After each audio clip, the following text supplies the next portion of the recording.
In today's world, personality development has become very important. Many schools have come forward to help you design your personality.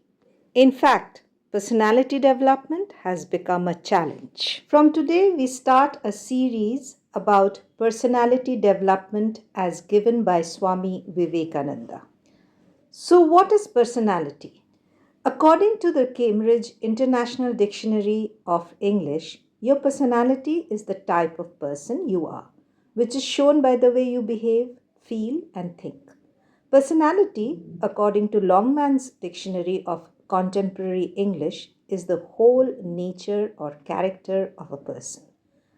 How a person behaves, feels, and thinks, how he conducts himself in a given set of circumstances, is largely determined by the state of his mind. Mere external appearance or a person's speech or mannerisms are only fringes of one's personality.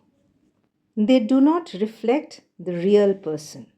Personality development, in the real sense, refers to deeper levels of a person. So, a study of our personality should start from a clear grasp of the nature of our mind and how it functions. What is the necessity to know our mind? We intend to do many things: make resolutions to cultivate good habits, to kick certain bad habits, to study with concentration, to do something with a concentrated mind. Very often, our mind rebels, forcing us to beat a retreat from our efforts at implementing our resolutions. A book is open before us and our eyes are open, but the mind has started wandering, thinking about some past events or some future plans. The same thing happens when we sit for a few minutes trying to pray or think of a divine name or form. Says Swami Vivekananda, free, we who cannot for a moment govern our own minds, nay, cannot hold our minds on a subject, focus it on a point to the exclusion of everything else for a moment, yet we call ourselves free? Think of it. According to the Bhagavad Gita, the undisciplined mind acts as our enemy, whereas a trained mind acts as our friend. So we need to have a clear idea of the mechanism of our mind. Can we train it to obey us, to cooperate with us? How can it contribute to the development of our personality? So let's talk about the fourfold functions of the mind. The human mind has four basic functions. This can be illustrated by an example. Suppose I meet a person whom I had met somewhere, say about 10 years ago. I try to recollect when and where I met him and who is he. From the inner recesses of my mind, there begins a process of scanning, as it were, to check if there are any events stored there connected with the person. Suddenly, I am able to recognize the person as to so and finally say, he is the same person. I met in such and such a place, etc. I now have a firm knowledge about that person. Analyzing the above example, we are able to pinpoint four functions of the mind. First, memory. The storehouse of memory and impressions of our past experiences presents various possibilities before the mind. This storehouse is called chitta. It is in this storehouse that the impressions of our thoughts and actions, good and bad, are stored. The sum total of these impressions determine our character.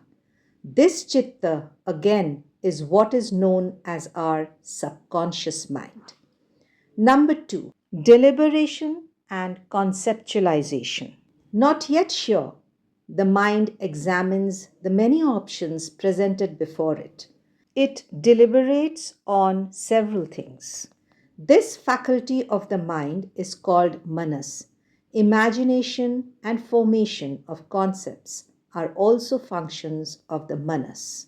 Number three, determination and decision making.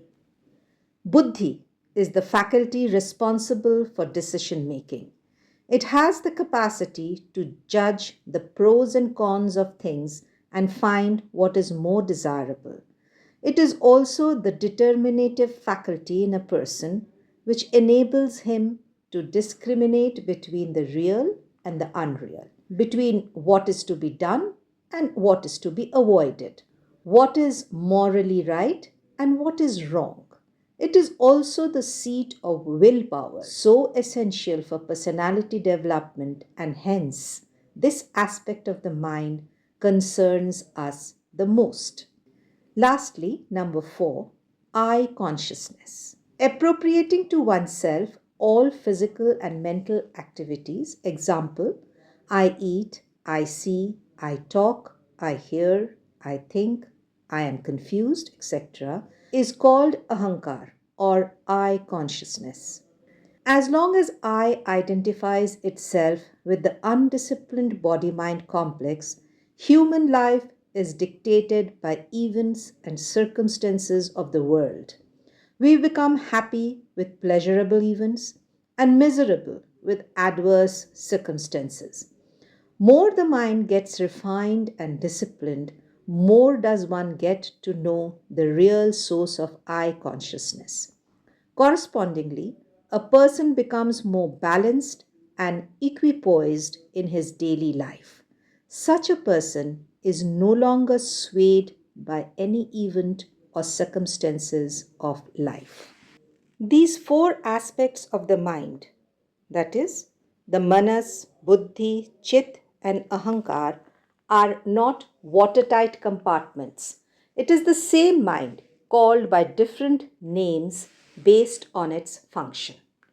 Now let's talk more about the mind. Swami Vivekananda says the Katha Upanishad describes human personality with the help of a chariot allegory. Our I is represented by the master of the chariot. The body is the chariot and the buddhi the charioteer. The manas is represented by the reins to which are yoked the horses, representing the sense organs, ears, skin, eyes, tongue, and nose, which are the five windows in a human being that give him or her the knowledge of objects in the world. The road on which the chariot travels is represented by the sense objects. The human being who identifies himself or herself with this body mind system is said to be the enjoyer of objects or the fruits of action. If the horses are not broken and if the charioteer is asleep, the chariot cannot reach its destination. It can even overturn and spell death of the master. Similarly, if the sense organs are not disciplined and if the power of discrimination lies dormant, one cannot reach the goal of human life.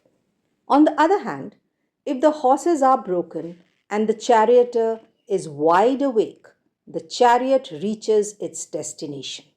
Even so, if the buddhi is wide awake and if the sensory system, together with the mind, is disciplined and controlled, a human being can reach the goal of his life. Another important activity of the mind that concerns personality development is our emotions.